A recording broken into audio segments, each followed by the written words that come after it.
Sa sumunod na araw pagkatapos na madil si Zhao Zuo, si Tu Ye ay bumalik sa Tianjing upang formal na tanggapin ang congratulations mula sa hari ng timog na si Tu Su. Wasakin ang bansa, paulit-ulit na sambit ni Tu Ye sa kanyang isip, ngunit ano ang eksaktong nawasak niya sa pagkakataong ito? Sa ngayon ang kanyang harem ay tuluyan ng naging devoted sa kanya, kaya wala ng tsansa pang ang mga ito'y magamit niya sa pagpapabagsak sa bansa. Si Tu Su ay determinado na naibigay sa kanya ang trono, habang si Li Tianyuan naman pagkatapos ng nangyari kay Zhao Zuo ay tuluyan ng natuyo sa kasalukuyan. Ang parehong mga civil at military officials ay naging kasing tatag na ng pundasyong bato. Bukod pa doon ang kanyang national power points ay umangat sa 15,000. Ngunit papaano niya pa maaasahan ang mga ito sa pagtulong sa kanya sa pagpapabagsak sa bansang ito? Kasabay ng nakaw na tingin kay Tu Ye ay inilahad ni Grand Chancellor Li sa kanyang isip na pagkatapos na ma-exterminate ni Zhao Zuo at sincere na pag-submit ni Tu Su, papaanong nangyaring walang kahit na kaunting senyales ng tuwa sa pagmumukha ng taong ito. Mayroon siyang kung anong naramdaman at sa kanyang pagbaling ay sumalubong sa kanya ang titig ni Prince Tu Su na balot ng killing intent. Siya'y binantaan. Idinugtong sa kanyang isip na though siya ay buhay pa ang delicate balance sa pagitan ng tatlong factions ay nagtapos na sa ngayon bilang tanging natitirang discordant factor na nananatiling indecisive sa bagong emperador, siya ay ang naging target na gustong i-eliminate ni Tu Su. Well, sa tingin niya'y oras na upang tumindig. Ganito ang naging reaksyon ni Tu Ye, nang makita ang paghakbang ni Grand Chancellor Li patungo sa gitna. Your Majesty, bungad ng Chancellor. Narinig niya raw na ito ay nag-display ng matinding otoridad at lakas personal na in-execute si Zhao Zuo, talagang ito raw ay naghatid ng satisfaction sa lahat. Gayunpaman, ang ginawang pagnakaw ni Zhao Zuo sa military token mula sa kanya ay nagdulot ng matinding kaligaligan sa mga tao. Siya ay nabigong maiwasan iyon, isang malaking kasalanan mula sa kanyang parte. Kung kaya siya ay nakahandang tanggapin ang kaparusahan, pinapakiusapan niya ang Majesty na siya ay tanggalin sa kanyang posisyon bilang Grand Chancellor upang magsilbing halimbawa para sa iba. Your Majesty, siya raw ay nakikiusap, siya ay pinutol ni Tu Ye. Inilahad na siya ay wala sa mood upang marinig ang patungkol sa bagay na ito ngayon. Damdugtong niya sa kanyang isip ang biglaang pagbabagong ito ng ekspresyon. Ang mabilis nitong pag-shift sa sisi patungo sa kamatayan, ito ay skill ng isang individual na ilang dekada nang hinahasa ang kanyang craft bilang isang scheming manipulator. Inilahad kay Grand Chancellor Li na siya ay nakapagpasya ng tumungo sa isang incognito journey, maglakbay sa mga lupaing nasasakupan ng Great Chen Dynasty, kaya saka na lang nila i-discuss ang patungkol sa dismissal nito pagbalik niya. Ano sambit naman ni Grand Chancellor Li sa kanyang isip, kakastabilize pa lang ng korte at ito'y nagbabalak ng Your Majesty. Lahad niya, pakiusap reconsider nito ang patungkol sa bagay na ito. Sa kasamaang palad, ay nagtanong lang si Tu Ye kung siya ba'y tinuturuan nito kung ano ang gagawin. Hindi pautal na tugon ni Grand Chancellor Li, siya raw ay hindi magtatangka. Idinugtong ni Tu Ye sa kanyang isip na siya'y hindi na maaaring umasa pa sa mga civil at military officials upang mapabagsak ang bansa, ngunit sa kabutihang palad, mayroon pa ring maraming malalakas na external forces. Ang Kanglang tribe mula sa Northern Grassland ay madalas na nag-i-invade sa northern border ng Chen Nation, maging si Tu Su na siyang nagbabantay sa hilaga ay nakaharap na ang kanilang Kan at Tu Boshan sa ilang battle, at pagdating sa combat strength, sila ay pantay lang. Sa timog naman ay mayroong Jing Nation, tumitindig sa ibayong ilog ng Chen Nation, at ang ruler ng Jing Nation na si Chu Lei ay isang skilled na strategist at warrior. Panghuli ay mayroon pang Red Slave Army na sinasabing mayroong milyon-milyong tagasunod na nagkalat sa kabuuan ng Chen Nation. Ang rebel group na ito ay pinamumunuan ng mga kulto, at siyang dati pang pinakamapanganib na internal threat.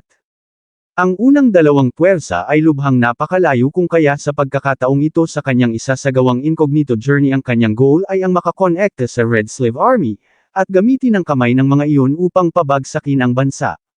Kasabay ng misi ay idinugtong na ang emperador ng Chen Dynasty ay magiging spy para sa mga rebel destroyer. Ang ganitong uri ng plot, ganito raw ang gusto niya. Ano sambit ni Grand Chancellor Li sa kanyang isip, ito ay ngumingiti. Ito raw ay ngumingiti na naman. Mula doon ay lumipat ang eksena sa headquarters ng Red Slave Army, kung saan mayroong isinasagawang kung anong ritual ang ilang mga members. Bad news good news report ng isang boses 3 buwan matapos na mag-ascend sa trono ang bagong emperador ay nagawa nung masugpo ang gulo sa korte lumalabas na mukhang ang swerte ng Chen Nation ay hindi pa rin nauubos ba maling ang babaeng leader na nagngangalang Wu Dangshan, nagtanong patungkol sa bad news. Ang eksena ay humawi patungo sa isang partikular na lugar sa isang eskinita ay makikita ang pagbaling ng ilang mga kaduda-dudang individual, patungo sa grupo ni Tuoye. Sinabi ni Miss Xiao na ang Longxiang area ay ang border ng Northern Grassland ang sitwasyon dito ay magulo, maging si Prince Tusu ay trouble ang tingin sa lugar na ito. Sinabi ni Tuoye na naiintindihan niya maging maingat tama raw ba, ito raw ay 800 beses na nitong inulit-ulit sa kanya sa daan. Idinugtong sa kanyang isip na gayon paman mayroon pa ring ilang bagay dito na strange, dahil malinaw na ang Longxiang area ay ang lugar kung saan umangat sa kapangyarihan ang Tu family. 500 taon na ang nakararaan ng mga ancestors ng Tu family ay naglakbay patungong Hilaga at pinugutan ng isang dambuhalang dragon sa area na ito magmula noon ang Tu family ay nakagain na ng fortune upang labanan ng mundo kalaunan ay naitatag ang Chen Nation, siya ring dahilan kung bakit ang area na ito ay pinangalan ng Longxiang. Subalit ngayon kahit na ang lugar na ito ay napakalinaw naman na nominal na parte ng Chen Dynasty ito ay nagawang ma-infiltrate ng iba't ibang puwersa at niyang Red Slave Army, ay direkta pang nagtayo ng bayan dito. Logically ang kanyang namayapang ama at baliw na kapatid ay dapat highly valued at siyang may control sa area na ito yet sa kabila ng kanilang paraang kamay na bakal ang Red Slave Army ay hinayaan pa rin ng mga iyong magtayo ng base rito maging si Tusu ay nagpumilit na siya'y samahan ni Miss Xiao patungo rito, para sa kanyang kaligtasan. Kasabay ng pagbaling patungo sa likod ay idinugtong na si Tusu ay isang bagay subalit bakit maging ang mga ito ay gumagawa rin ng eksena rito lumalabas na bukod pala kay Miss Xiao ay narito rin maging si Grand Chancellor Li at An Xia, pasekretong sumusunod sa kanya. Sinabi ni Grand Chancellor Li na ngayon lang ay mukhang tumingin ang Majesty patungo sa kanila tinanong si An Xia kung ito ba'y siguradong ang kanilang disguise ay epektibo tumugon si An Xia na siya ay gumamit ng special magic upang i-conceal ang kanilang presensya kaya natitiyak niya rong maging si Xiao ay hindi sila ma-detect, paano pa ang Majesty? Ngunit Lord Li ito ay hindi sinibak ng Majesty sa posisyon kaya hindi raw ba't dapat ito ngayon ay nasa Tianjing pinamamahalaan ang sitwasyon yet ito ay nag-claim na may sakit at mananatili sa loob ng silid nito pasekretong sumunod sa Majesty palabas ng capital, talaga raw bang ang bagay na ito ay ayos lang? Tumugon si Li Tianyuan na ang Majesty ay tuso ang ginawa nitong pagpapanatili sa kanya sa pwesto, ay paglalagay lang sa kanya sa mahirap na posisyon. Isa pa sa kasalukuyan si Tusu ay nanatili sa capital, upang siya ay i-intimidate at bigyan ng warning na huwag sumunod sa mga yabag ni Zhao Zuo. Sa madaling salita sa ngayon ang Tianjing ay isang delikadong lugar para sa kanya at ang pinakamainam na solusyon, ay ang lumayo mula doon at pasekretong sumunod sa Majesty. Well tugon ni An Xia ito raw ay hindi niya lubos na naiintindihan, subalit ito raw ay mukhang impressive. Sinabi ni Li Tianyuan na hindi na nito kailangang maintindihan pa ng lubos hanggat mapanatili lang nila ang kanilang perfect disguise, iyon ay sapat na. Fine sambit naman ni Tuoye sa kanyang isip gawin daw ng mga ito kung ano ang gusto nila kung gusto ng mga itong sumunod, then ang mga ito ay sumunod. Si Miss Xiao ay agad na hamarang Your Majesty ito raw ay manatili sa kanyang likod kapansin-pansin ang naging reaksyon ni Tuoye lumalabas na sila pala ay hinarang ng ilang mga individual, na mapag-aalam ang mga members ng Red Slave Army. Sinabi ng isa na ang mga ito ay hindi pa nila nakikita noon ano ang mga ito raw ba ay nagmula sa timog, ang mga ito ba ay mga espiya mula sa Imperial Court. Ang kanyang sandatay hinawakan ni Miss Xiao ng mahigpit ngunit siya ay pinigilan ni Tuoye ito raw ay wag munang kumilos. Hehengisi niya sabay dugtong sa kanyang isip na ang kanyang swerte ay talagang napakainam searching high and low upang ang mga ito ay mahanap lang ng walang kahirap-hirap ang mga ito ay lumitaw ng napakabilis, nagtanong kung nasaan ang leader ng mga ito. Sa sumunod na panel ay makikitang nasa pinto na ng base ng Red Slave Army ang dalawa sa loob sa likod ng ilang mga members, ay nakaupo ang leader ng Red Slave Army na si Wu Dangshan. Ang system ay agad na nag-display ng impormasyon at data sa muli, ay maririnig ang boses ni Downey. Inilahad na ang leader ng Red Slave Army ay skilled pagdating sa magic nag-e-excel, sa pagmamanipula sa puso ng mga tao. Tinipon nito ang mga refugees mula sa lahat ng dako ginawang mga tagasunod nagbabalak na pabagsakin ang Chen Nation, kilala sa bansag na Daozu. Sambit ni Dao Zu ito ay nang ahas na tumungo sa Longxiang, iyon ay nangangailangan ng ilang tapang. Tumugon si Tu Ye na hindi raw ba't ang prinsipyo ng Red Slave Army ay ang pag-welcome sa mga refugees mula sa lahat ng dako, kaya anong tapang naman daw ba ang kakailanganin upang tumungo rito? Mapapansing sila ay pinalibutan ng mga members ng Red Slave Army. Sinabi ni Dao Zu na sa itsura nito siya ay dudang ito ay isang hamak lamang na refugee dahil umano'y kahit na ang suot nito ay simple lang upang itago ang tunay nitong identity, ito'y ipinagkanulo ng demeanor nito. Isa pa itong isang kasama nito sa isang tingin pa lang masasabi niya nang ito ay isang ruthless na babaeng, sanay sa paglalakad sa kadiliman at pagpapadanak ng dugo. Gaya ng inaasahan tugon ni Tu Ye kasabay ng pagpalakpak umano'y gaya ng inaasahan mula kay Wu Dao Zu ng Red Slave Army ang mga mata nito ay napakatalas, nakikita nito ang lahat. Well siya raw ay magiging tapat na rito siya ay isang secret envoy mula sa Jing Nation ipinadala ng Majesty, upang i-take advantage ang kasalukuyang nangyayaring kaguluhan sa Chen Nation. Kapansin-pansin ang naging reaksyon ni Miss Xiao sa kanyang narinig idinugtong ni Tu Ye na siya ay spesipikong tumungo rito, upang mag-seek ng cooperation sa Red Slave Army nito. Bigla na lang mayroong kung anong nabasag isang bagay na nagpaalarma kay Tu Ye mag-seek ng cooperation patanong na sambit ni Dao Zu, iyon daw ay tunog nice. Kasabay ng paghakbang ay idinugtong na ngayong ni-reveal na nito ang identity nito bakit ito'y mag-aabala pang itago ang iba ito ay interesado rin sa Dragon Root ng Chen Nation tama raw ba, nabigla si Tu Ye sa kanyang narinig. Nang hindi makatanggap ng sagot ay idinagdag ni Dao Zu na bakit kailangan pa nitong itago, ito rin ay narito para sa Dragon Root ng Chen Nation hindi raw ba? Well base sa reaksyon ni Tu Ye napaka-obvious na siya'y walang anumang alam patungkol sa bagay na binanggit ni Dao Zu ngayon lang dugtong ni Dao Zu kasabay ng tap sa pisngi ni Tu Ye talaga raw bang iniisip nitong hindi niya alam, sa kanyang isip ay napatanong si Tu Ye kung ang kanyang tunay na identity ba ay na-exposed. Sinabi ni Dao Zu na ang Dragon Root na siyang kumo-control sa kapalaran ng mundo ay muling lalithaw at iyon ang dahilan kung bakit narito ang Jing Nation, hindi raw ba?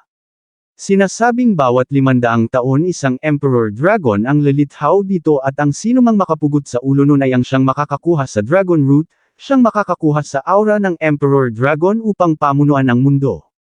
Nung huling pagkakataon na lumitaw ang Emperor Dragon ang ancestor ng Tu family na si Tu Changxia ay ang siyang nagawang makapugot sa ulo ng Emperor Dragon siyang nakakuha sa Dragon Root naging invincible, nagtamo ng extraordinaryong kapangyarihan. Nung panahong iyon ang Emperor Dragon ay actually nagawang mapaslang ni Tu Changxia sa tulong ng kanyang sworn brother na si Lord Churen gayunpaman, si Lord Churen ay walang anumang natamo bukod sa mga peklat. Iyon ay nagdulot upang ang relasyon sa pagitan ng dalawa ay magkaroon ng rift ang dalawang minsan nang nanumpang ipagkakatiwala ang kanilang buhay sa isa't isa kalaunan ay pamalya at pagkatapos nilang maghiwalay ang dalawang panig ay nagtayo ng kanya-kanyang sariling nasyon sa Hilaga at Timog, parehong sumali sa chaotic struggle for supremacy. Sa tulong ng kapangyarihan ng Emperor Dragon ay nagawang ma-unify ng Chen Nation ang mga malalawak na lupain ng Hilaga sa kabilang banda ang Chu family daw nagawang ma-unify ang mga area ng katimugang bahagi ng Mujiang River ang natagpo ang lakas ng kanilang Jing Nation, ay walang anumang panama sa Chen Nation. Ang tanging nagawa lang nila ay ang kumapit sa desperadong paraan umasa na lang sa natural barrier na ibinibigay ng Mujiang River at ngayong ang 500-year limit ay dumating na ang bagong Emperor Dragon ay ipapanganak, ang order ng mundo ay nakatakdaring magbago. Sa muli ay maririnig ang boses ni Downy keyword detected sambit nito, Emperor Dragon's Aura. Ang keyword ay maaaring mag-trigger ng isang major side storyline na mayroong kinalaman sa pagbagsak ng bansa. Inirekomenda na ang host ay kailangan munang makuha ang tiwala ni Wu Dao Zu, at magsikap na ma-uncover ang mga elemento na maaaring magpa-advance sa side storyline. Oho sambit ni Tu Ye sa kanyang isip isang major side storyline, umano'y mukhang ang move na ginawa niyang ito na pagbisita sa Red Slave Army ay napakatama. Wu Dao Zu lahad niya since binanggit nito ang patungkol sa Emperor Dragon's Aura hindi raw ba kaya, na gusto rin itong makuha ang kontrol sa mundo.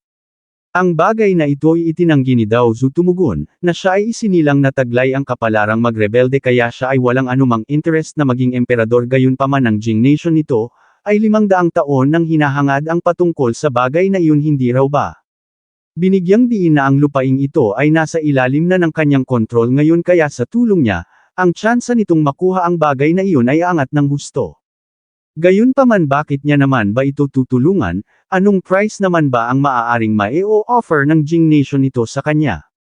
Buti na lang sambit ni Tuye sa kanyang isip, buti na lang at ginawa niya na ang kanyang homework bago tumungo sa lugar na ito, at natutunan ang patungkol sa nakaraan ni Wu Dongshan. Si Wu Dongshan o Dao Zhu ay originally nagmula sa Feng Nation. Ang village nito ay minasakher sa kasagsagan ng kaguluhan sa pagitan ng Chen at Feng Nations, na nagdulot upang ito ay maging isang refugee. Sa kasagsagan ng pagkaka-exile nito, ito ay nagkaroon ng isang fateful encounter sa isang immortal na tuto ng medical at magical arts, na siyang ginamit niya sa paggamot sa ibang mga taong kapareho niya ng kapalaran. Ito'y nagtamo ng reputasyon sa pamamagitan nun at hinirang ng mga refugee bilang Dao Zhu. Kalaunan ay binuo ang Red Slave Army, na ang layunin ay ang pabagsakin ang Chen Nation. Idinugtong ni Tuye na sa kanyang nakaraang buhay, siya ay nakakita na ng maraming katulad nitong mga uprising leader sa mga history books at karamihan sa mga iyon, ay mga pobreng kaluluwang nasadlak sa bingit dulot ng digmaan at oppression.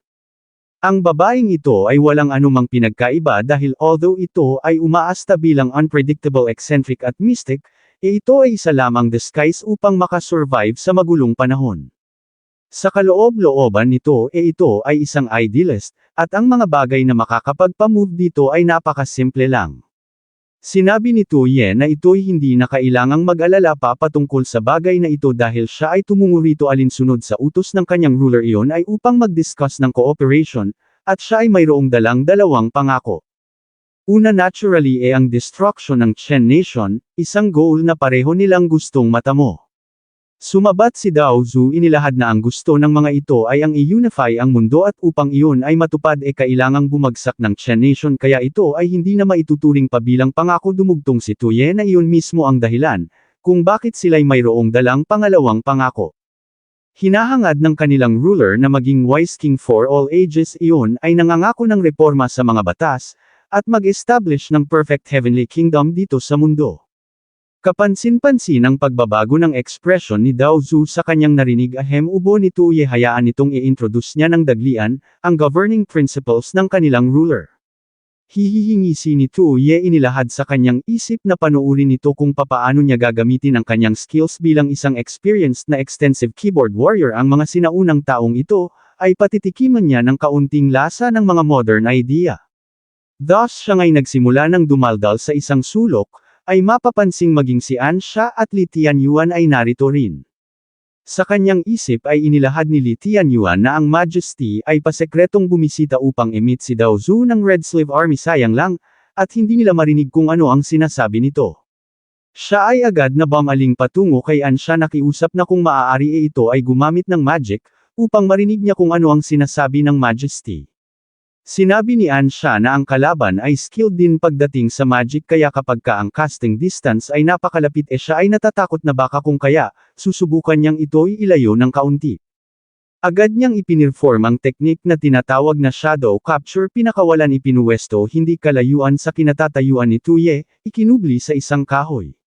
Makikitang si Dao Zhu Kampan ng kanyang mga nasasakupan ay naging invested na sa mga ideas ni Tuye patungkol sa development ng kabuhayan lupain para sa mga magsasaka, pag-promote ng trade para sa material circulation, pag-e-establish ng edukasyon at technological revolution. Yung kung anong bagay na inilagay ni Ansha sa may bandang kahoy ay nagsilbing mic at ang hawak niya ay ang siyang nagsilbing speaker. Nagtanong si Li Tianyuan kung bakit pahinto-hinto.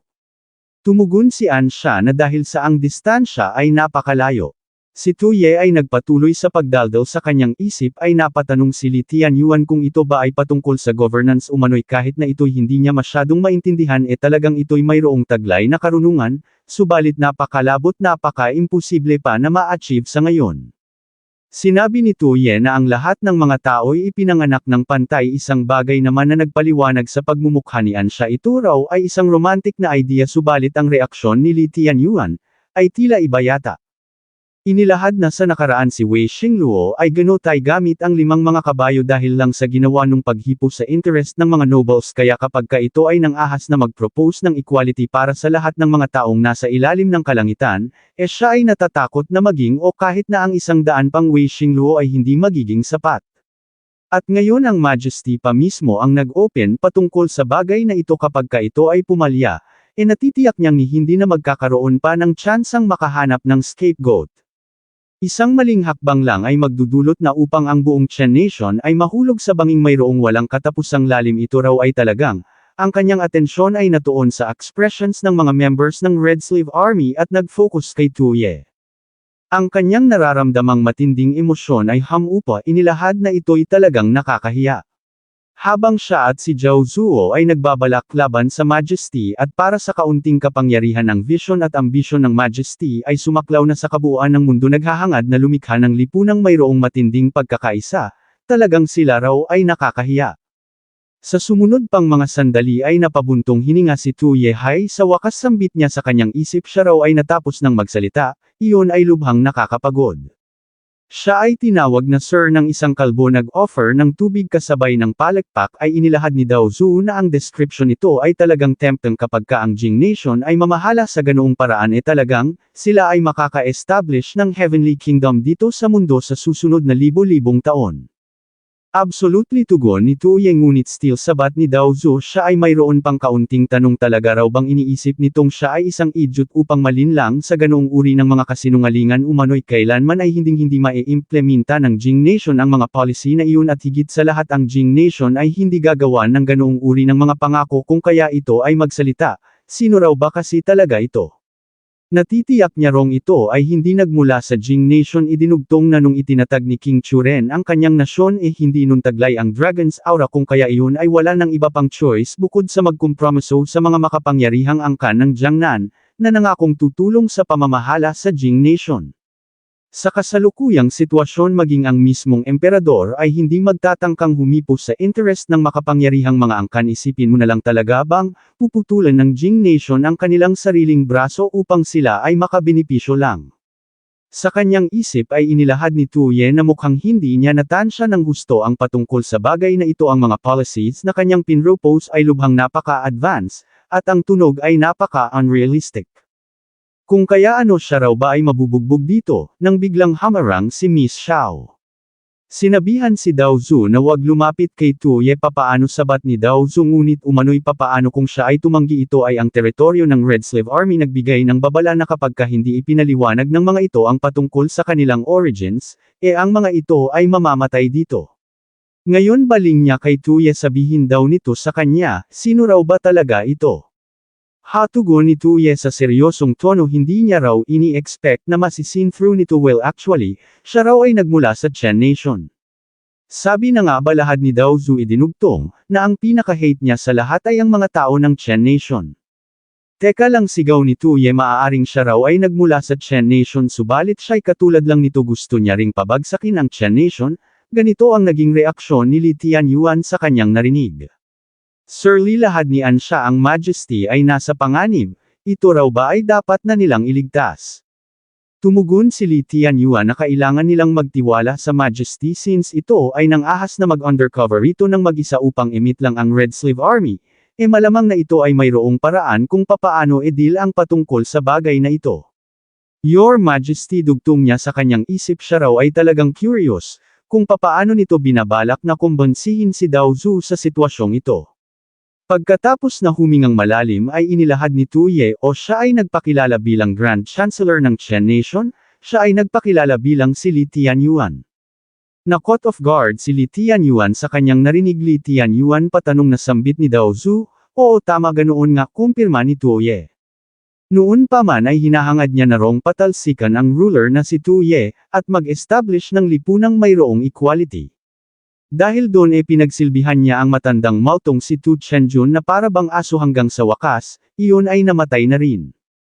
Well lahad ni Dao Zu talagang narinig niya raw ang balita patungkol sa pagpanaw ng Chen Emperor kamakailan lang din si Prime Minister Li at Zhao Zuo ay sinuportahan ng walang silbing prinsipeng nagngangalang Tu Ye upang siyang mag-ascend sa trono, binabalak na kontrolin ang gobyerno ng Chen.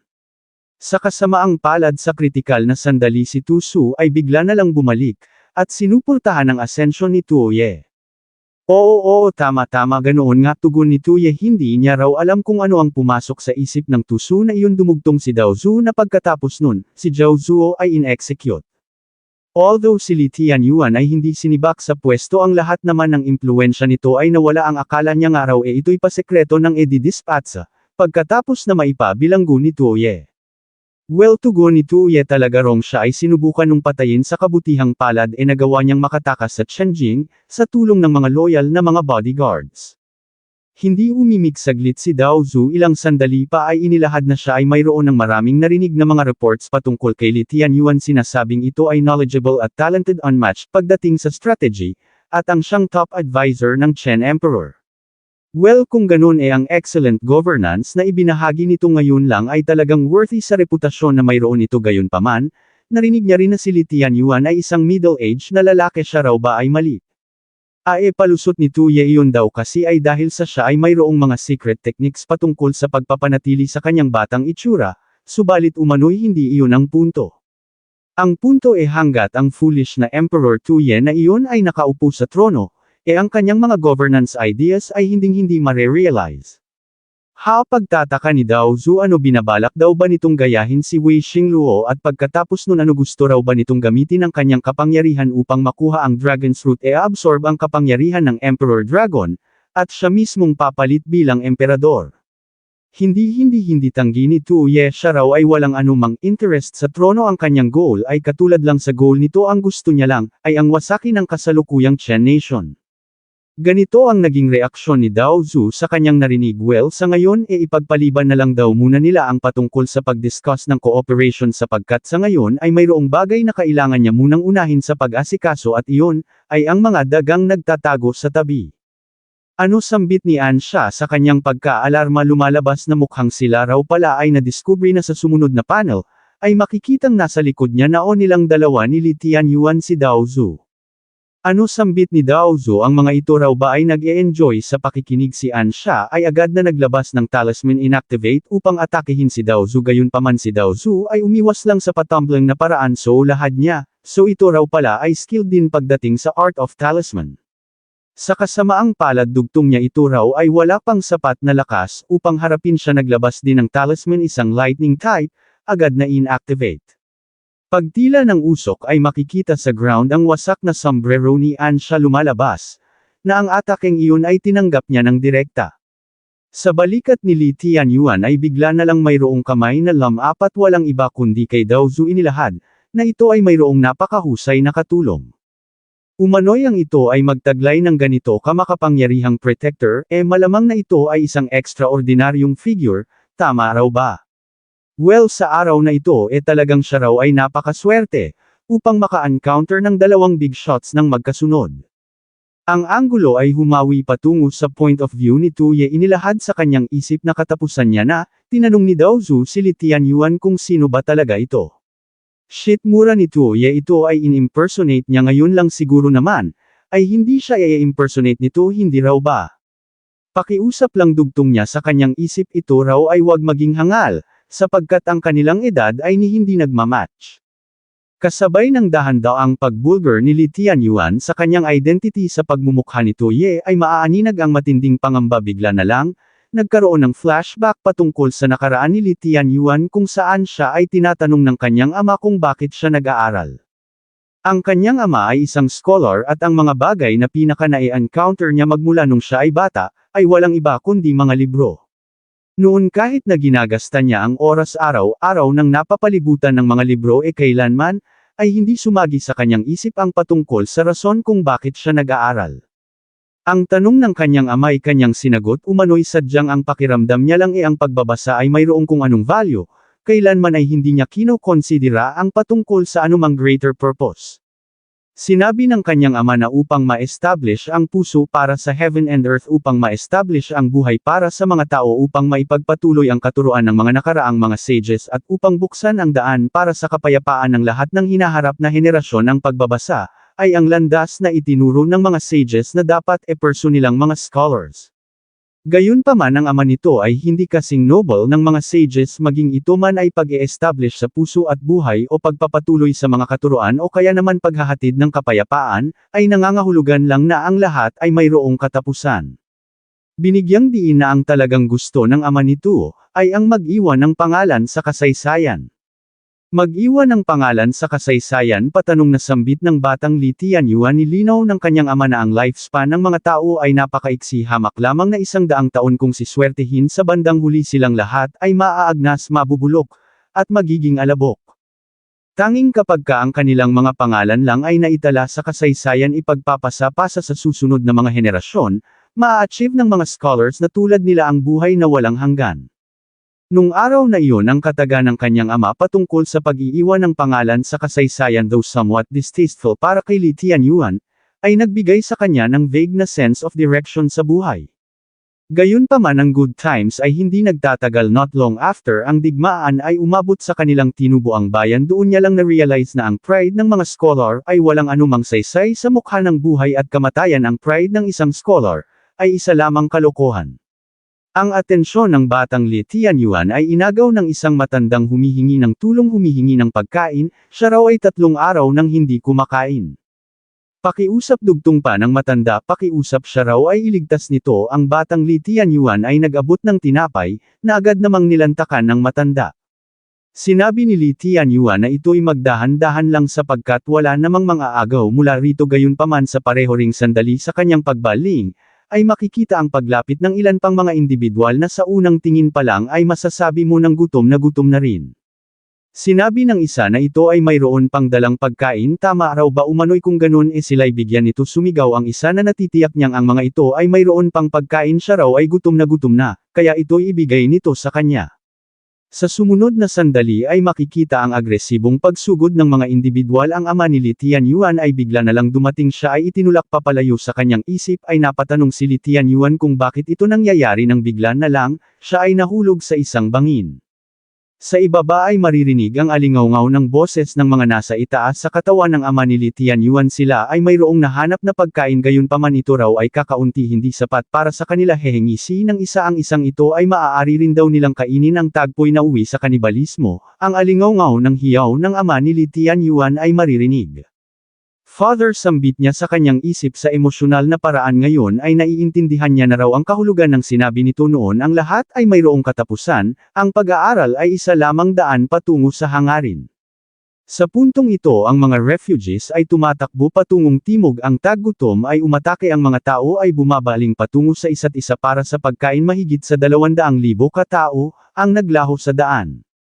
Sa kanyang isip ay idinugtong ni Li Tianyuan na ang pagbabasa ay hindi para sa lahat ng mga tao o kaya naman para sa lahat ng nilalang. Ito ay upang mag-iwan lamang ng marka sa mundong ito nang hindi maging tira-tira ng iba. Sa halip ay maging isang halimaw, na hawak ang buhay ng milyon-milyon sa kanyang mga kamay. Sa puntong ito si Li Tianyuan ay ang siya nang naging pinakabatang ministro sa kasaysayan ng Chen Dynasty, at makalipas ang ilan pang mga taon, ay dumating ang araw ng pagkamatay ni Emperador Tu Chenjun.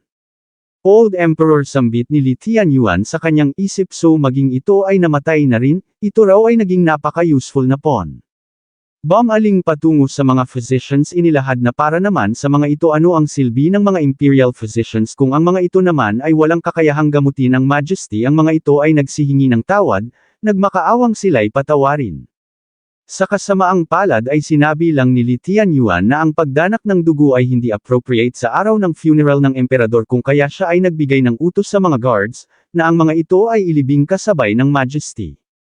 Ang hiyaw ng kanilang pagmamakaaway hindi pinakinggan ni Li Tianyuan. Oldly tawag ni Zhao Zuo ang decree ng yumaong emperador ay ang si Tu Su ay ang siyang dapat na mag-ascend sa trono, nagtanong kung ano ang susunod nilang gagawin. Tumugon lang si Li Tianyuan na ang emperador ay patay na sa ngayon. Ito'y isa na lamang hamak na historical footnote, walang iniwan bukod sa engranding kabaong, kung kaya sa ngayon, ang oportunidad ay nasa kanilang mga kamay na. Ang Great Chen umano'y gusto niyang tumayo sa matayog nitong tugatog at pamahalaan ng mundo. Ang eksena'y bumalik sa kasalukuyan kung saan nagtatanong si Dao Zu kung ano ang pinapanaginip nito habang gising. Ito raw ay kanyang tinatanong, sino ba kasi talaga ito? Sa pagmumukha ni Tu Ye ay mababakas ang pagkabahala. Tinanggal ni Li Tianyuan ang suot niyang sombrero at nagpakilala bilang dating emperador ng Chen Nation. Siya raw ay si Tu Chenjun. Ang dalawa'y napabulwak sa kalokohang kanilang narinig. Idinugtong ni Li Tianyuan na actually siya ay hindi papatay. Sambit ni Tu Ye sa kanyang isip. Ang pangahas naman daw nitong magpanggap bilang kanyang ama sa susunod. Bakit hindi na lang din ito claim na ito ay si Qin Shi Huang? Ang tinutukoy ni Tu Ye ay ang founder ng Chen Dynasty, ang kauna-unahang emperador ng China. Ang ekspresyon ni Dao Zu ay mariing pinagmasdan ni Li Tianyuan ikaw sambit nito sa nanginginig na paraan siya raw ba ay pinaglaloloko nito, si Li Tianyuan ay agad niyang sinakal. Nahihirapan mang magsalita ay nagpaliwanag si Li Tianyuan inilahad na alam ng lahat na kinasusuklaman nito ang Chen Dynasty hanggang buto hinihiling na madikdik ang mga buto ng mga Chen Emperor hanggang sa maging alikabok at umano'y kung siya lang ay hindi desperado. Hinding-hindi niya ere-risk ang kanyang buhay upang sabihin lang dito ang patungkol sa lahat ng ito. Idinugtong na kinasusuklaman niya ang rebellious son niya na iyon na si Tuye iyon ang rason kung bakit siya nauwi sa ganitong kalagayan bumagsak sa ganitong estado ang ungrateful na anak niyang iyon ay napaka-ambisyoso napaka-tuso palaging nagpapanggap na walang silbi at isang malibog na tanga, kaya inakala niya na iyon ay ang pinaka-incompetent sa lahat ng kanyang mga prinsipe. Pumalag si Miss Xiao sa kanyang narinig sapagkat umano'y ang pagtatangkat pangangahas nitong agawin ang titulo ng yumaong emperador ito ay ang siyang tunay na mayroong puso ng lobo, at baga ng aso. Idinugtong ni Li Tianyuan na hindi niya inaasahang iyon ay pasekreto na palang nakikipagsabuatan sa maraming mga ministro nagbabalak na agawin ang trono sa pagdaan ng mga taon ang impluwensya nun ay nagawang maka-infiltrate sa korte at military maging si Left Prime Minister Zhao Zuo, ay naging kabilang sa mga tao nun.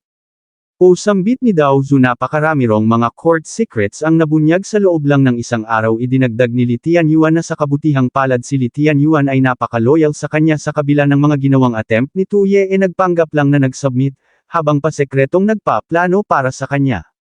Sa kasamaang palad ang kapangyarihan ni Tuye ay mas lalo pang tumindi kung kaya siya ay nawalan na ng choice, pinili na lang na mag-abdicate at pekein ang kanyang kamatayan.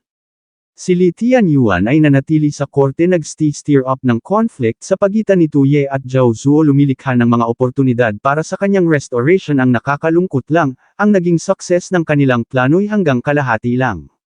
Though si Zhao Zuo at Tuye ay tinalikdan ng isa't isa pang ungrateful niyang anak na si Tusu ang tumulong kay Tuye pinatay si Zhao Zuo, upang ma-stabilized ang korte. Halatang hindi nagustuhan ni Miss Xiao ang kanyang narinig inilahad sa kanyang isip na ang pagbabalak nitong pag-agaw sa trono pag-disgrace sa royal family at pangangahas na paninirang puri kay Prince Tusu ito'y nakagawa ng maraming grave offense nang sabay-sabay hinipon nito ang reverse scale ng majesty ito ay maghintay lang, ito ay matutulad kay Zhao Zuo. So lahad ni Dao Zu so dahil dun ito ay tumakbo na para bang asong pinalo, nakipag-eye contact si Li Tianyuan kay Tuye. Tianyuan lahad niya ito raw ay matagal-tagal na ring nagpapanggap bilang isang treacherous na ministro para sa kanyang kapakanan at ngayon lang siya'y ininsulto nito ng labag sa loob nito malamang na ang bagay na ito ay napakahirap para rito, napuno na si Miss Xiao isang katagalang daw mula sa majesty pagugulungin niya na agad ang ulo ng taong ito. Ang atensyon ni Li Tianyuan na kasalukuyang nagpapanggap bilang emperador Tu Chenjun ay kinuha ni Tuye na nagpapanggap naman bilang Li Tianyuan inilahad na ang pag-insulto sa majesty ay necessary evil, deserve niyang mamatay ng 1,000 beses. Ganito ang naging reaksyon ni Miss Xiao sa kanyang narinig si Li Tianyuan naman ay binitawan ni Dao Zu sa pasigaw na paraan ay nagtanong kung ano naman umano'y ano naman kung ito nga ang dating emperador ano naman kung ganoon ang kasalukuyan nitong sitwasyon sa kasamaang palad ang kanyang hatred para sa Chen Dynasty ay irreconcilable na at ngayong ito ay tumungo sa kanyang teritoryo na hulog sa kanyang mga kamay, talaga raw bang iniisip nitong ito'y makakaalis pa rito ng buhay. Well tugon ni Li Tianyuan kasabay ng dahan-daang pagtayo sa ngayon siya raw ay isang hamak na lamang na taong napatalsik sa trono siya'y kayang-kaya nitong patayin kasing simple ng pagpilantik ng kamay subalit siya ay naglakas loob pa rin na tumungo rito upang makita lang ito, dahil sa alam niyang ang pagpatay sa kanya ay hindi ang siyang best option nito. After all hanggat ang Chen Dynasty ay nananatili ang pagpatay sa isang dating emperador, ay hindi makapagbibigay rito ng satisfaction ng paghihiganti.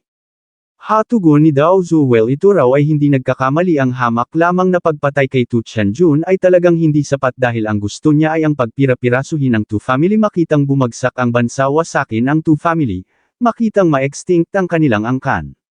Ganito ang naging reaksyon ni Li Tianyuan sa kanyang narinig sa kabilang banda naman si Tuye ay tuwang-tuwa dahil umano'y sa wakas ang bansa ay mawawasak na, at ang Tu family ay ma-extinct.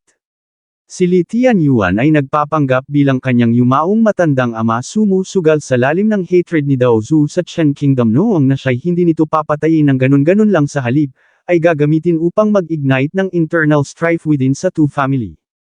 Sa ganitong paraan ay hindi lang sa male iligtas nito ang kanyang buhay, mauudyukan din ito ang Red Slave Army sa pagpapabagsak sa Chen Kingdom. Gaya ng inaasahan mula sa Little Destroyer na pinaglapatan niya ng matinding tiwala, siya ay hindi nito banigo. So lahat ni Dao Zu bukod sa kagustuhang makuha ang kapangyarihan ng Imperial Dragon mula sa Dragon Vein gusto rin itong makuha ang suporta ng Red Slave Army, tama ganoon nga tugon ni Li Tianyuan. After all sa loob ng Chen Kingdom ang Red Slave Army ay isa sa mga pinakamakapangyarihan sa suporta ng mga ito sila'y maaaring gayunpaman siya'y bigla na lang pinutol ni Dao Zu, sumigaw na ito'y tumigil na sa pananaginip. Umano'y kahit na gustong-gusto niya pang makitang magpatayan ang mga members ng Two Family ang paggamit sa Red Slave Army upang tulungan ang kanyang kalaban, ay kalabisan naman. Tumugon si Li Tianyuan na papaano kung ang gagawin nito ay hindi ang pagtulong sa kanya kundi pagtulong sa taong iyon, natigilan si Tuye sa kanyang narinig. Idinugtong ni Li Tianyuan na pagkatapos ng nangyari sa kanila ng ungrateful son niya na iyon siya'y napagod na sa trono, nonsense sabat ni Dao Zu.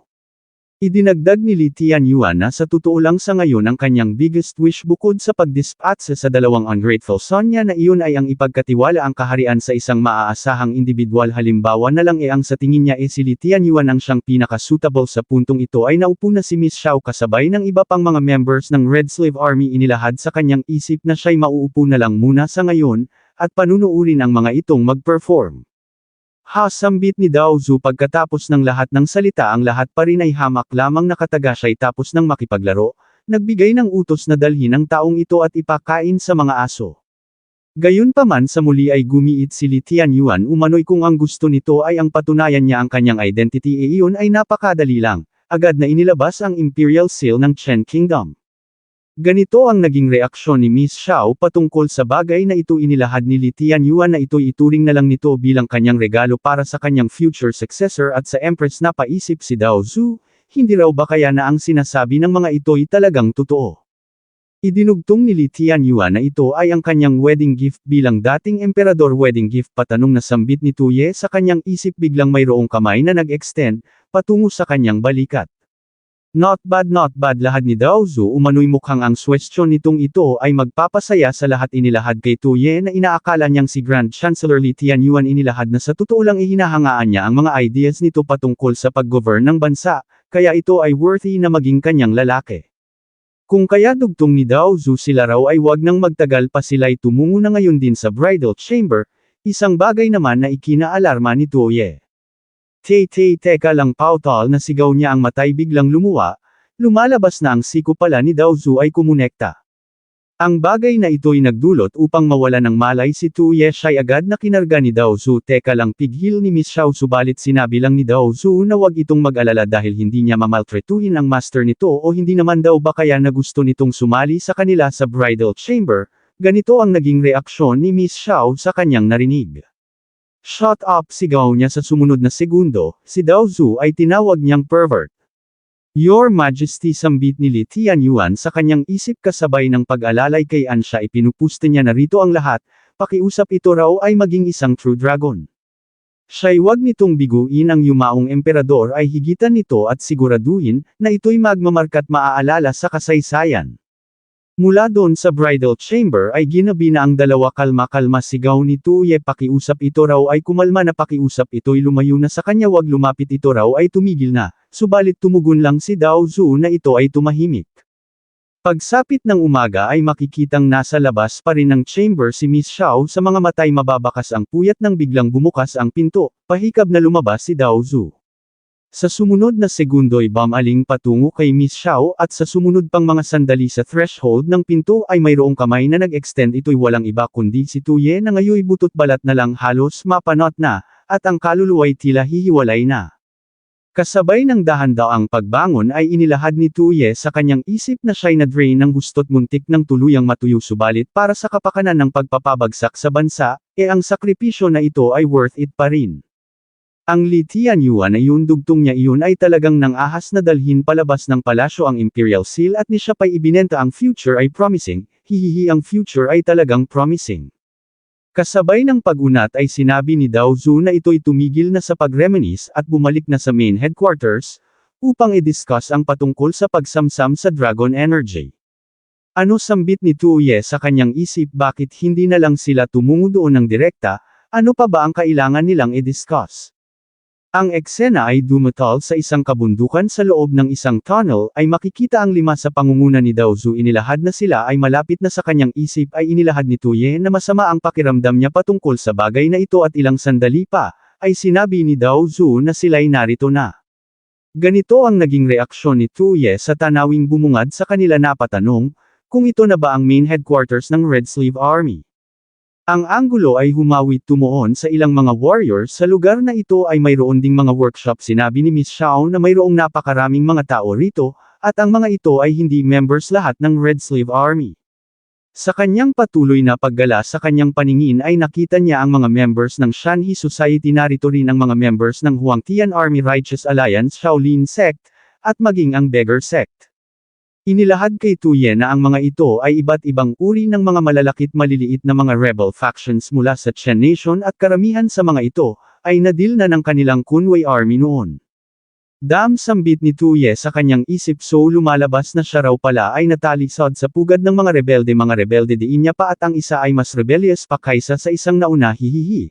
Ang mga ito raw ay critical resources para sa pagpapabagsak sa bansa. Gaya ng inaasahan, sambit naman ni Li Tianyuan sa kanyang isip, umano'y gaya ng inaasahan mula sa Majesty, kahit na sa kampo ng mga kalaban ito pa rin ay nakakapaglakad ng mayroong steady na hakbang at nagpapakita pa ng hint ng tuwa. Talagang worthy na maging kabilang sa bloodline ng yumaong emperador.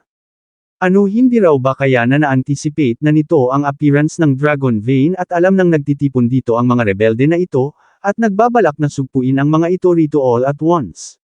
Ganito ang naging reaksyon ni Tuye nang mayroong isang lumapit sa kanya. Sambit ng individual, ang brother na ito ay mukhang pamilyar. Tinanong si Tuye kung saang rebel group ito nagmula. Si Tuye ay agad na nagpakilala bilang Li Tianyuan. Siya raw ay ang exiled na Prime Minister ng Chen Nation. Inakbayan si Li Tianyuan, at ipinakilala bilang dating emperador ng Chen na si Tu Chenjun.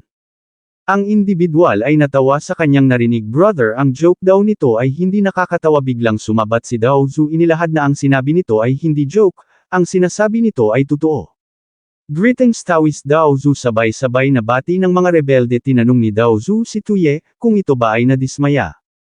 Nagtanong kung iniisip ba nitong ang nangyaring deal sa pagitan nila kagabi ay sapat na upang makuha nito ang buong suporta ng Red Slave Army, at masamsam ang kapangyarihan ng Dragon Vein. Gayunpaman, lumalabas na ang sinusuportahan ng Red Slave Army ay hindi lamang ito. Sinabi niya na rito siya ay isang businesswoman, at ang lahat ng kanyang itlog ay hindi niya inilalagay sa iisang basket. Sa totoo lang, hindi ko maalala kung kailan niya sinabi ang bagay na ito. Sambit ni Tuye sa kanyang isip, so lumalabas na gusto lang nito ng free ride. Idinagdag ni Daozu na ayaw niyang maging empress, subalit siya ay nakahandang pumusta sa sino man na maglalakas ng loob na umupo sa Dragon Throne. Kung kaya sa pagkakataong ito, sa pamamagitan ng pagsamsam sa Dragon Power bilang oportunidad, ang lahat ay welcome na mag-compete ng malaya. Napagtanto ni Li Tianyuan na ginagamit lang pala ng babaeng ito ang Dragon Vein bilang pain upang matipon ang lahat ng mga rebeldeng puwersa. Binabalak na pumili ng isa, na siyang wawasak sa Chen Dynasty. Sa kanyang isip ay inilahad ni Daozu na kahit na sino pa man sa bandang huli, siya ay hindi matatalo. Si Li Tianyuan ay napatanong kung talaga bang mahahandle ng Majesty ang isang babaeng ganito katuso. Biglang nagsalita si Tuye, umano'y ito'y walang dapat na ipag-alala, dahil mas maraming competitor mas masaya. After all, mayroon lang namang iisang outcome. Idinugtong sa kanyang isip na hindi na mahalaga pa kung sino ang makakapagpabagsak sa Chen Kingdom, ang lahat ay pare-pareho lang para sa kanya. Kasabay ng paglapit at paglapat ng daliri sa baba ni Tuye ay inilahad ni Daozu na gusto niya ang kumpiyansa na mayroon ito, isang uri ng kumpiyansang tila ba ito lang ang mayroon. No wonder na ito ay ang lalaking kanyang kinahuhumalingan. Kasabay ng pagwaksi ni Tuye sa kanyang kamay ay idinugtong ni Daozu na although mayroong maraming mga backup dito, sa tingin niya'y wala sa mga ito ang mayroong kakayahang makipag-compete o kaya naman talunin ito. At kung mayroon man sa tingin niya iyon ay walang iba, kundi yung mga nagmula sa Jing Nation. Ano, pagtataka ni Tuye, napatanong kung talaga bang ang Jing Nation ay makikialam sa mess na ito. Sabat ni Daozu nung ito'y nagpapanggap bilang isa sa mga iyon kahapon. Hindi raw ba nito naisip, Kung ang Dragon Vein ba ay i-ignore na lang ng mga descendants ng Chu family ng basta-basta. Umano'y base sa kanyang kalkulasyon ang mga tao mula sa Jing Nation ay darating na sa lalong madaling panahon at siya ay hindi nagkamali o hindi nga ba dahil sa pareho ring sandali mula sa bungangan ng tunnel, ay mayroong mga individual na humakbang palabas. Shen Siming pagtataka ni Dao Zu nang makita ang lalaking nasa harapan hindi raw ba't ito'y inutusan niya na batiin ang mga taong nagmula sa Jing Nation, kaya bakit ito bumalik ng mag-isa? Well, tugon ni Chen Siming utos ng Daoist Dao Zu na ang mga iyon ay batiin kaya syempre siya ay hindi mangangahas o magtatangka man lang na sumuway umano'y dinala niya na ang taong iyon pabalik or to be precise ang ulo nun, ano ito raw ba ay sapat na. Sa likod niya ay makikita ang isang babaeng lulan ng kung anong nilalang at ang hawak niyang pugot na ulo, ay initsa sa harap ni Tuye at Dao Zu. Mapag-aalamang ang ulong ito ay pag-aari ng Jing Nation Envoy Chen Siming sigaw ni Dao Zu ito raw ay inutusan niya na salubungin ang envoy ng Jing Nation upang mag-participate sa pagsamsam sa kapangyarihan ng Imperial Dragon ano ganito raw ba ang tamang pagsalubong napasuka si Tuye, habang napangisi naman si Chen Siming. Pagkababay tumugon lang si Chen Siming na hindi nito maaaring isisi sa kanya ang patungkol sa bagay na ito dahil umano'y hindi niya kasalanan na ang taong ito'y lubhang napakahina ang pugot na ulo'y kanyang tinadyakan, dinurog ng tuluyan. Sinabi ni Dao Zu na alam niyang ito'y dissatisfied sa kanya at gustong makuha ang kanyang top position subalit ang ito'y magdulot ng gulo sa ganito kakritikal na sandali, hindi raw ba't ito'y masyado namang nagmamadali. Oo sambit ni Miss Xiao sa kanyang isip ang palace intrigue at power struggle na gustong-gustong makita ng lahat, ay mukhang magsisimula na. Sa pa-sarcastic na paraan ay tumugon si Chen Siming na ito'y nagkakamali sapagkat siya ay talagang loyal kay Daoist Dao Zu. Gusto nitong pabagsakin ang Chen Dynasty at tapusin ang kaguluhan subalit ayaw nitong maging emperador kung kaya naman bilang nasasakupan nito kailangan nilang maghanap ng individual na worthy sa pag-unite sa mundo para rito. Siya raw ay nasa mahirap na sitwasyon. Idinugtong na ang Chu Sidao na ito ang tinutukoy niya ay ang durog na ulong nasa kanyang talampakan umano'y ang Chu Sidao na ito ay isang Grand Prince ng Jing Nation kilala bilang number 1 General ng Jiangnan, nagle-lead ng isang unstoppable wave ng batalyon. Ito ay tumungo upang masamsam ang Dragon's power para sa kapakanan ng Jing Nation gayunpaman ang hukbo nito ay na-wipe out ng tuluyan, ng mga barabas mula sa grasslands. Grasslands patanong na sambit ni Tuye ang babae ay sumabat na ang lahat ng mga iyon ay dinispatcha ng kanyang aya, mukhang ang aya na tinutukoy niya ay ang nilalang na kanyang kinauupuan. Jing Nation sambit niya sa patanong na tono umano'y ang mga iyon, ay lubhang mahihina. Mapag-aalamang ang babaeng ito ay nagngangalang Aina Holy Maiden ng Northern Mang Grasslands at ang nilalang naman ay nagngangalang Heya, personal niyang alipin. Sinabi ng kalbo na narinig niyang mayroong tinatawag na Holy Maiden ang Northern Mang na sinasabing mayroong kapangyarihang kumonekta sa mga demons ng Grasslands hasabat ng isa hamak lamang na aso ng Northern Barbarian ng ahas na tumungot pumatay sa Central Plains ano ang mga ito raw ba ay narito rin upang nakawin ang Dragon's power kung ganun, mukhang masyado namang ino-overestimate ng mga ito ang kanilang mga sarili. Sambit ni Aina mga asong Barbarian ano sila raw ba ang tinutukoy nito, tumahol si Heya. Well dugtong ni Aina kung ikukumpara sa prosperidad ng Central Plains talaga namang sila ay maputla in comparison subalit gusto niya lang magtanong since ang Central Plains ay makapangyarihan, ang lahat ba ay masaya at mayroong fulfilling na buhay? Pues kung ganoon nga bakit nire-risk ng mga itong ma-execute sa pagre-rebelde? Ano ito raw ba ay dahil sa ini-enjoy ng mga itong mag-cosplay bilang mga rebelde? Mayroong nagtanong kung ano ang pinagsasasabi nito anong nonsense ang ipinagkakalat nito, anong uri ng bullshit. Kapansin-pansin ang pagkislap ng mga mata ni Aina mukhang sa puntong ito mayroon siyang ipini-perform na kung anong uri ng teknik inilahad na siya ay tumungo sa timog upang samsamin ang Dragon's power bigyan ng katapusan ang dibisyon at kaguluhan, upang i-unify ang mundo. Kaya naman kung mayroon ditong gustong sumali sa great cause na pag-unify sa mundo maaaring konsidera ng mga itong sumali sa kanila kapansin-pansin ang pagkislap ng mga mata ni Dao Zu i-unify ang mundo tapusin ang kaguluhan ang mga mata ni Li Tianyuan ay kumislap din i-unify ang mundo sambit niya, mag-iwan ng legasya sa kasaysayan.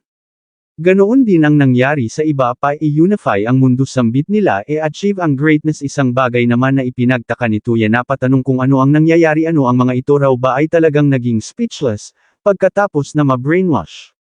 Mayroon dong kung anong mali patungkol sa babaeng ito, bakit hindi nakikita ng system ang attribute panel nito. Si Aina ay nagpatuloy, ngunit dugtong niya kung gusto ng mga itong sumali kakailanganin ng mga itong pumasa sa test dahil tanging mga elites lang ang tinatanggap nila. Mukhang ito ay isang quote o referensya, hindi ko alam kung sino ito, comment na lang sa mga nakakakilala. Instinctively ay pinutol ni Tuye si Aina, dinugtungan ng quote inilahad na sila ay hindi tumatanggap ng mga basura.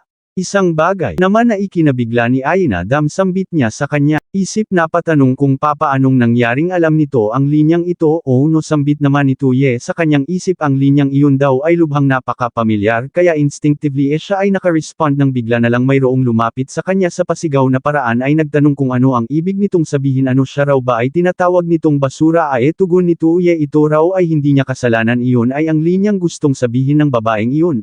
Itinuloy niya lang. So baling ng individual kay Aina, so iniisip nitong siya ay isang basura. Well, tugon ni Aina, hindi naman daw sa ganoon, hindi ito ang partikular na tinutukoy niya, sapagkat ang ibig niyang sabihin ang lahat ng mga narito ay puro mga basura.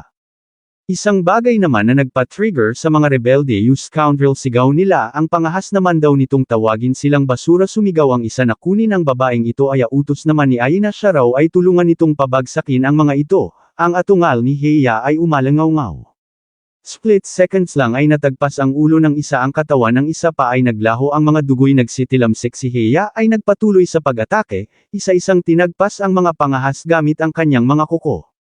Si Miss Xiao ay agad na itinulak palayo ni Tuye, inilahad sa kanyang isip na ang matalinong tao'y lumalayo sa panganib kaya sila raw ay umatras na lang muna sa ngayon, subalit, ang kanilang binabalak na pagsibat ay napansin ni Aina.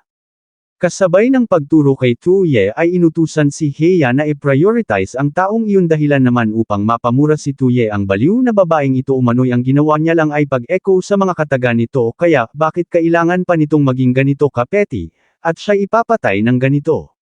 Sa kanyang isip naman ay inilahad ni Aina na tanging ito lang ang hindi apektado sa kanyang abilities, kung kaya sa kanyang story bilang isang leading character, tiyak na ito ay isang malakas na mid-game boss. Pagkatapos na kumonekta ng suntok sa isa ay si Tuye na ang inatake ni Heya, gayunpaman ang tatlo ay bigla na lang naglaho gamit ang isang escape technique. Sa sumunod na sandali ay lumitaw si Dao Zu mula sa itaas gamit ang teknik na tinatawag na arcane kick, ay kumonekta ng tadyak sa ulo ni Heya. Hasambit niya sa kanyang teritoryo mismo, ito'y pumapatay ng ganun-ganun lang, hindi raw ba't ito'y lubha namang napaka-disrespectful sa kanya na si Daoist Dao Zu. Kalma, tugon ni Aina, sila raw ay hindi magkalaban, sabay activate uli sa kanyang ability. Inilahad na sila ay mayroong parehong layunin at iyon ay ang durugan ng Chen Dynasty. Ang huling pariralang kanyang binitawan ay nag-echo. Si Tuye ay nakaramdam ng pananakit ng ulo, umano'y ang boses nito ay nag-e-echo sa kanyang isip. Ano, ito raw ba ay ang ability ng babaeng ito? Wasakin ang Chen Dynasty, paulit-ulit na sambit ni Dao Zu, umano'y kailangan nilang wasakin ang Chen Dynasty. Lumalabas na mukhang siya ay tuluyan ng na-hypnotized. Idinugtong ni Dao Zu na sila ay magsimula sa pagpapabagsak sa dating emperador ng Chen. Ganito ang naging reaksyon ni Li Tianyuan sa kanyang narinig, sapagkat sa kasalukuyan siya ay nagpapanggap bilang si Emperador Tu Chenjun na nangangahulugang siya ay ang tinutukoy ni Dao Zu. Aha, sambit ni Aina sa kanyang isip, so narito rin daw pala ang dating emperador ng Chen. Ito raw ay isang bonus surprise. Si Ansha at Miss Xiao ay agad na hamarang. Sa kanyang isip ay inilahad ni Tuye na sa tingin niya alam niya na kung ano ang ability na mayroon ng Holy Maiden, na ito ang lahat sa kanilang puso ay mayroong kanya-kanyang obsessions, at ang ability ng babaeng iyon ay ang pag-amplify sa mga obsessions na ito na nasa kaloob-looban ng mga tao. Then sa pamamagitan ng verbal manipulation ang mga apektado ay nagiging puppet nito, kinokontrol gamit ang kani-kanilang mga obsession. Wasakin ang Chen Dynasty. Muling bulong ni Aina, ang tanging landas lang ay ang pagpatay kay Tu Chenjun. Si Dao Zu ay tuluyan ng napasa ilalim sa kanyang kontrol, agad na sumugod patungo kay Li Tianyuan. Gayunpaman, dugtong ni Tuye sa kanyang isip, sa ngayon ay nakikita niya na ang ability nito gamit ang kanyang system. Ang lahat ng mga flaws nito ay nakikita niya na, tagos hanggang sa buto. Siya'y agad na hamarang. Dao Zu, sigaw niya, ito raw ay hindi na emperador pa ng Chen Dynasty, kaya ang pagpatay rito ay hindi wawasak sa Chen Dynasty. Biglang natigilan si Dao Zu, humintot na tulala. Sa kanyang isip ay inilahad ni Tuye na since ang ability nito ay umaasa sa verbal manipulation, ang kailangan niya lang gawin ay ang pag-expose sa flaw ng logic nito, at ang spell ay mababasag na. Ang reaksyon ni Tuye ay naging ganito na lang bigla nang makita ang ekspresyon ni Ai na Wudao-zu. Sigaw ni Ai na hindi raw ba't ang pagwasak sa Chen Dynasty ay ang matagal na nitong minimithi kaya ngayong ang target ay nasa harap na nito bakit ito nag-aalinlangan ang resolve ba nito ay nawala na, ito raw ay patayin na nito. Si Dao Zu ay muling napasa ilalim sa kanyang control kill sambit ni Dao Zu kasabay ng muling pagsugod, si Tuye ay umiwas isinama si Li Tianyuan. Ano sambit ni Tuye sa kanyang isip binabalak daw ba nitong puwersahin ang milagro gamit lamang ang brute strength sa kasamaang palad para rito, ang ability nitong ito ay mayroon pang isang flaw. Wudao Zu lahad niya talaga raw bang ito ay masasatisfy kapag si Tu Chenjun ay namatay talaga bang ang real wish nito ay ang wasakin ang Chen Dynasty, o ang gawing mapayapang lupain ang Central Plains. Ang mga binitawang iyon ni Tuye ay nagdulot ng effects kay Dao Zu mapayapang lupain sambit niya sa mabagal at pahinto-hintong paraan ang dalawang magkaibang obsessions ay nagtalo sa kanyang isip. Dao Zu sigaw ni Aina, nagtanong kung ano ang ginagawa nito. Sinabi ni Tuye na ang obsession sa puso ng mga tao ay napakabihirang iisang bagay lang habang ang pagwasak sa Chen Dynasty ay talagang isa sa mga obsessions ni Dao Zu ang greater obsession nito ay ang lumikha ng mapayapang era at ang ability nito ay hindi makapili kung anong obsession ang i-amplify kung kaya ngayon ang pagnanais ni Dao Zu na lumikha ng mapayapang mundo ay naging mas malakas pa. Hindi makapaniwala si Aina na patanong kung papaanong nangyaring napakarami nitong alam patungkol kay Dao Zu at sa kanya si Tuye ay bumuwelo. Dao Zu sigaw niya kapag ito ay nahulog sa kontrol ng babaeng ito ito ay magdudulot ng invasion ng mga Northern Barbarians maglulugmok sa Central Plains sa kaguluhan at destruction kung kaya ngayon sabihin nito sa kanya sa puntong iyon, sino pa ang male iligtas nito? Sa kanyang isip ay idinugtong ni Tuye na kapag ang dalawang obsessions ay nag-conflict sa puso ng isang tao't hindi maipagkasundo ang tanging choice na lang na natitira ay ang pag-crash ng sistema. Hindi makapaniwala si Aina nang mapansing tuluyan nang nawala sa kanyang kontrol si Dao Zu nawala ng malay, agad na sinalo ni Tuye. Mariing inilahad ni Tuye na pagdating sa pakikipagdebate siya ay master sa pagdominate sa mga forums at discussions sa lahat ng platform kung kaya, papaano nito naisip na ito ay mayroong anumang panama sa kanya.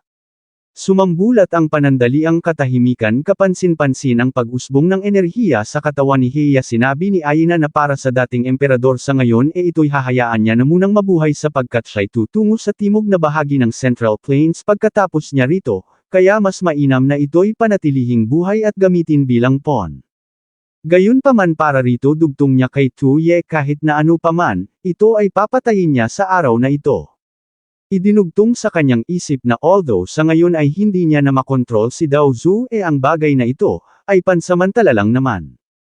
Isa pa sa kapangyarihan na mayroon si Aya walang sino man dito ang mayroong kakayahang pigilan sila. Idinugtong kay Tuye na ang pagpatay dito ay kasing dali lang ng pag-extend ng kamay patungo sa kanyang bulsa. Sa puntong ito, ay sumugod na si Heya.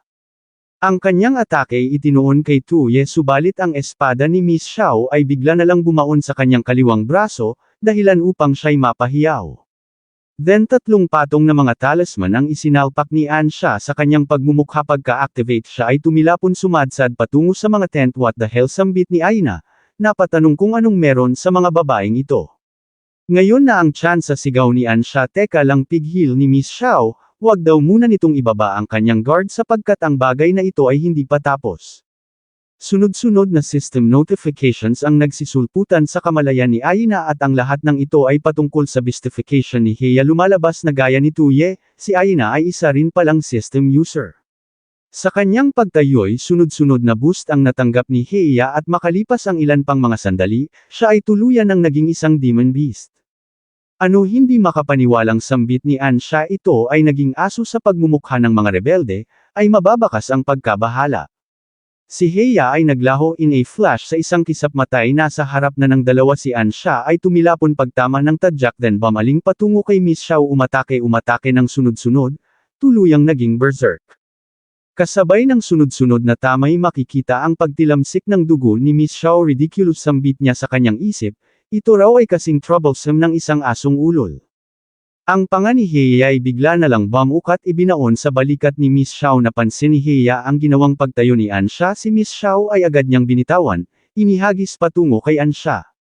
Sa kanyang isip ay napasabi si Miss Xiao na ito'y napakalakas, ito raw ay nasa ibang level na kumpara kanina. Ang dalawa'y tumilapon patungo sa mga rebelde. Si Tuye ay nagtanong, kung ang mga ito ba ay ayos lang.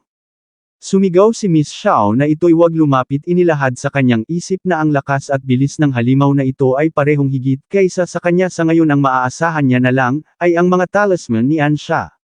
Sa kasamaang palad pagbaling niya ay ganito na ang kalagayan ni Ansha, dahilan naman upang si Miss Xiao ay mabahala umano'y kahapon siya'y tinamaan ng kidlat ni Dao Zu at ngayon ay nabugbog ng aso. Siya raw ba ay malapit ng mamatay? Prince Tusu, dugtong niya pa sa kanyang isip, mukhang siya raw ay talagang mamamatay dito. Gayunpaman si Heya ay bigla na lang huminto. Lumalabas na hamarang pala ang mga leader ng 5 rebel factions. Nagtanong ang kalbo kung kailan pa inalaw ng main camp ang dog walking. Sinabi ng leader ng beggar sect na kapag ito ay nagpatuloy pa silang 5 mga sect leaders ay mawawalan na ng mukhang ihaharap. Sinabi ng isa na oras na upang tapusin ito ang meaningless farce na ito, dugtong ng isa pa. Idiniklara ng isa pang leader na sila'y magsimula sa halimaw na ito. Kailangan niya ang balat nito pangontra ng lamig mga sect leader. Sigaw naman ng mga rebelde, ang mga ito raw ay sumugod, patayin ang halimaw na ito, patayin ang mga ito. Hahasambit ni Tuye. Sa wakas ang mga rebel leaders ay dumating na. Sinabi ng iba na sa ngayon sila ay ligtas na. Let's go, sigaw ng mga leaders. Pabagsakin ang halimaw na ito. Sa kasamaang palad sa pareho ring sandali ay nasa harap na nila si Heya. Ang 5 nagkumpulang leaders ay hinataw ng sabay, na para bang bungkus ng niyog. Sa kanilang pagtilapon ay natigilan ang kanilang mga nasasakupan. Ang kaluluwa ng 5 ay humiwalay. Ang alingawngaw ng tawa ni Aina ay maririnig. Sila'y pinagtawanan. Sa kabilang banda ay ganito ang naging reaksyon ni Miss Xiao nang makitang si Heya ay patungo na naman sa kanya nang biglang, mayroon siyang naisip na idea. Siya'y dali-daling kumilos, dinampot si Ansha at itinulak patungo kay Tuye. Bilis utos niya kay Tuye, ang babaeng ito'y halikan nito ngayon din.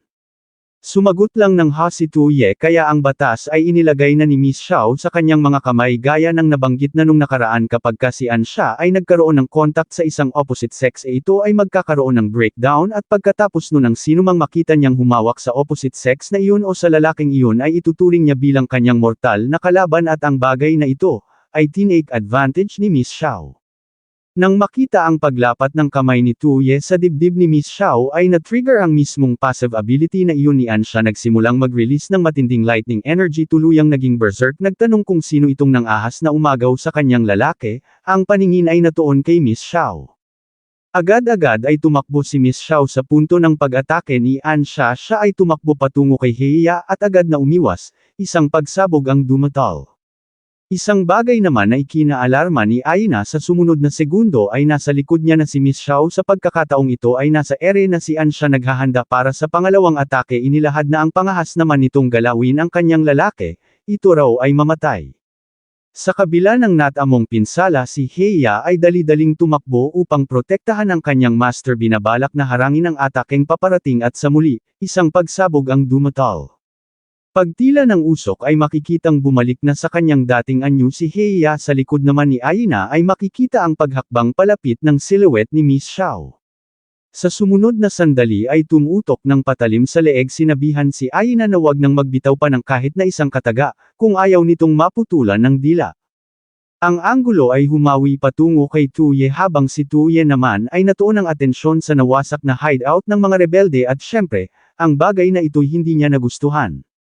Ikaw na babae, kasambit niya sa kanyang isip kasabay ng pagbaling patungo kay Aina. Ni ito raw ay walang system panel kaya ito ay hindi isang individual na crucial para sa pagpapabagsak sa bansa. Si Tuye ay nag-exod ng matinding killing intent.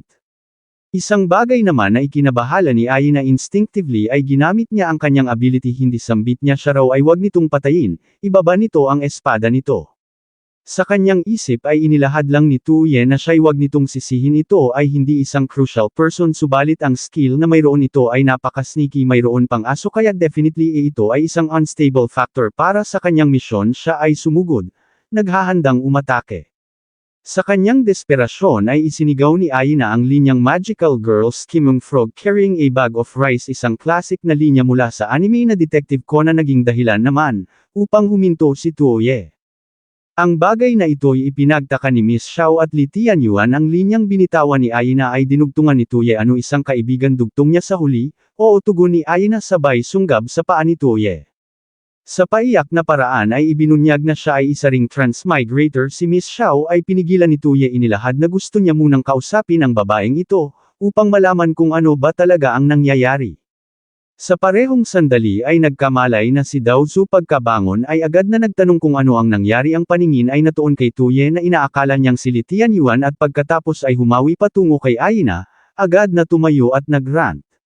Ikaw sigaw niya. Ang pangahas naman daw nitong kontrolin siya. Teka lang saglit, pigil ni Tuye, ang buhay ng babaeng ito ay useful sa kanya.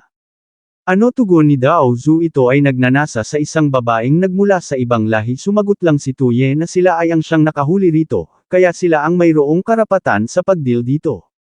Ganito ang naging reaksyon ni Daozu sa kanyang narinig. Fine, baling niya siya ay iniligtas nito ngayon kaya siya ay mayroong utang rito. Then kung ganun tugon ni Tuye, kung ganun ito raw ba ay mayroong soundproof na silid, dahil umano'y kailangan niyang kausapin ng maigi ang babaeng ito.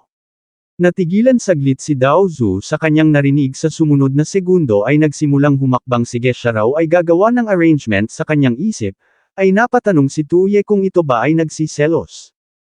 Ang eksena ay lumipat sa isang tunnel. Sa loob ng isang chamber ay makikita ang ilang mga paraphernalia kagamitan para sa pang-torture. Ganito ang naging reaksyon ni Aina.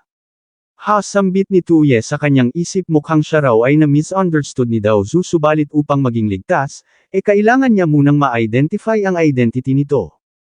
Ang mga odd numbers ay nagbabago, ang mga even numbers ay hindi lahat niya dumugtong. Si Aina na ito ay tumingin sa quadrant ng symbol. Mula rito ay nagbitaw ng sunod-sunod pang mga modernong linya. Si Tuye na agad namang tinumbasan at dinugtungan ni Aina. Sa puntong ito ay napagtanto ni Tuye na hindi lang sa sila ay parehong mga transmigrator, sila rin ay nagmula sa parehong mundo. Nagtanong si Tuye kung papaano ito na transmigrate. Ay ipag-aalangang tugon ni Aina, iyon daw ay matagal na panahon na. Umano'y nung araw na iyon siya ay nag-post ng tanong sa Dangho. Siya ay nagtanong kung ikaw ba ay mata-transmigrate, sa aling dinastiya mo gustong mapunta. Then mayroong idiot na ang username ay Night Emperor ang nag-flame sa kanya, nagsasabing ang modern times ay napaka-great, kaya tanging mga idiot lang ang gustong bumalik. Iyon ay hindi niya natagalan kaya siya ay nagsimulang mag-flame pabalik sa Night Emperor na iyon. Siya ay masyadong na-stress at nasagi ang kanyang milk tea. Then ang kuryente ay bigla na lang nawala at pagkatapos, siya ay naging isang helpless na sanggol. Umano'y ang buong bagay na ito ay lubhang napaka-ridiculous. Kapansin-pansin ang naging reaksyon ni Tuye sapagkat ang Night Emperor na iyon, ang idiot na Night Emperor na iyon na tinutukoy ni Aina, ay walang iba kundi siya. Gayunpaman dugtong niya sa kanyang isip, ngunit si Aina ay talagang nag-transmigrate sa katawan ng isang sanggol. So tanong niya kay Aina, so papaano raw ba nito nalaman na siya ay isa ring transmigrator? Well, tugon ni Aina, nahuli raw nito ang binitawan niyang reference kanina. O sambit ni Tuye sa kanyang isip, iyon daw ay pagkadulas lang ng dila. Hey fellow traveler, masigasig na lapit ni Aina. Ano raw ba kaya kung mag-team up sila? Mag-team up, tugon ni Tuye, nagtanong kung papaano. Sinabi ni Aina na ito ay si Li Tianyuan. Sa ngayon hindi raw ba kasabay ng pag-activate sa kanyang ability ay idinugtong na kahit na ito pa ay isang high-ranking official, ang pag-adjust sa ancient na pamumuhay ay mahirap pa rin. Tama raw ba?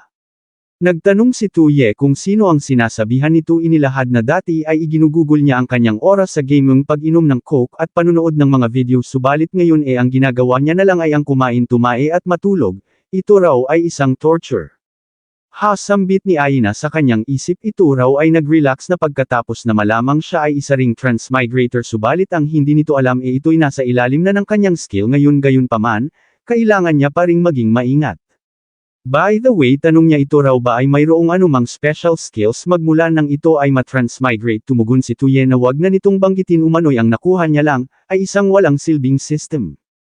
Hihingisi ni Aina kasabay ng pagtapik sa balikat. Shaoli, ang transmigration experience nito ay hindi ganoon kainam. Tama raw ba? Gayunpaman ito ay maswerteng siya ay namit.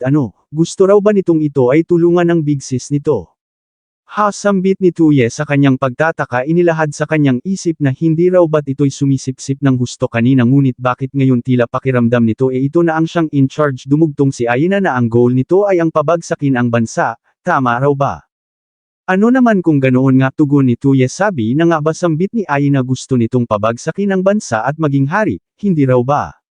Sambit ni Tuye sa kanyang isip, talaga raw bang iniisip nitong siya ay si Li Tianyuan ang gusto niya lang ay ang makumpleto ang kanyang misyon at makabalik? Sino naman daw ba ang gustong manatili sa malalang lugar na ito kasama ito?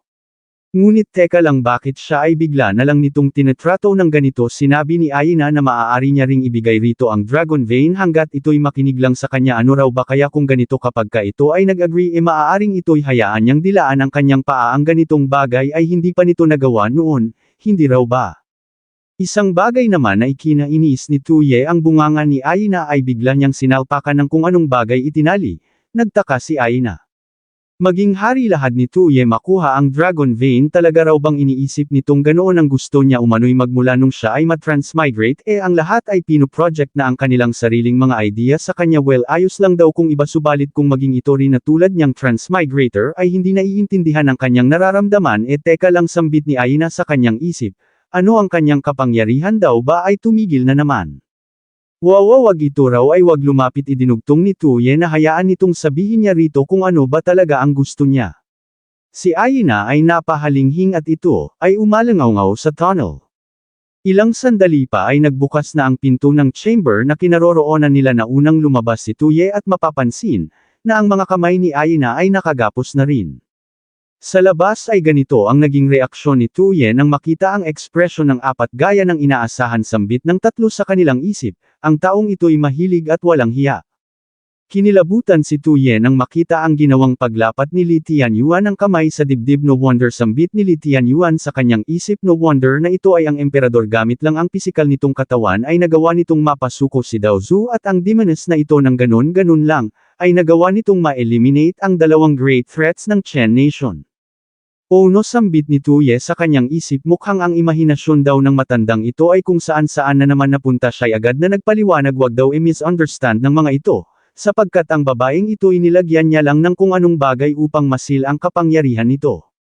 Well, tugon ni Daozu, wala naman dong nangyayaring misunderstanding dito, sabay paalala patungkol sa nangyari sa kanila kagabi. Napalingon si Daozu nang marinig ang pagtawag sa kanyang pangalan. Ang Rebel Alliance ay nag-regroup na report ng individual, sila raw ay naghihintay na lang sa orders nito upang magsimulang mag-search para sa Dragon Vein. Well, baling ni Daozu kay Tuye, mukhang oras na upang sila'y tumungo sa lokasyon ng Dragon Vein. Ganito ang naging reaksyon ni Tuye sa kanyang narinig.